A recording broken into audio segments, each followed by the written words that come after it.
Summary: rockets or fire arrows in some form have been known for a long time. The Chinese are recorded as having used them in 1232 AD, and the Europeans in the 14th and 15th centuries. After having fallen into disuse with the invention and improvement of cannon, rockets re-emerged in the Mysore of Hyder and Tipu in the second half of the 18th century. This spectacular revival provides a curious and fascinating episode in Indo-British technological history. The Mysore rockets of this period were much more advanced than what the British had seen or known, chiefly because of the use of iron tubes for holding the propellant. This enabled higher bursting pressures in the combustion chamber, and hence higher thrust and longer range for the missile. The rockets consist of a tube, about 60 mm dia and 200 mm long, fastened to a sword or 3-meter bamboo pole, and had a range of 1 to 2 kilometers. In the famous Battle of Polydor in 1780, in which the British were defeated, a scene much celebrated on the walls of the Riyadh Park in Srirangpatna. A strong contributory cause is thought to have been the explosion of Colonel Bailey's ammunition tumbrels touched off by Mysore rockets.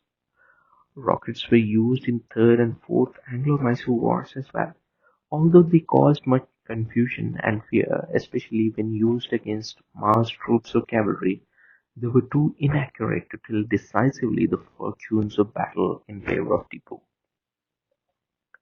But the rockets made an extraordinary impression on the British, and led from 1801 to what would now be called a vigorous research and development program at the Royal Woolwich Arsenal. Sir William Congreve made systematic studies of propellants, analyzed performance applying Newton's laws, developed a series of rockets of different sizes and characteristics, made a comparative cost analysis, and published 3 books on the subject. Rockets were soon systematically used by the British during the Napoleonic Wars and their confrontation with the US during 1812 to 1814.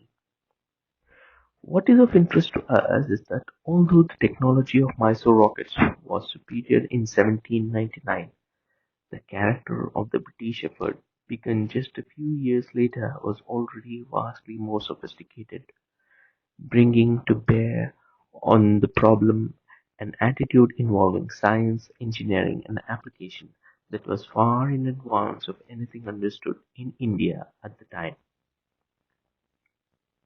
The news of Mysore rockets arrived at an England where the first wave of the Industrial Revolution had begun to transform radically the attitudes and responses of that nation.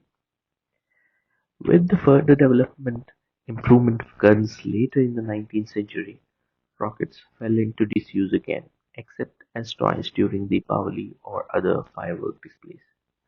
They were to be revived by Goddard in the US in the 1920s and reappeared in India only in the 60s with the beginning of a space program.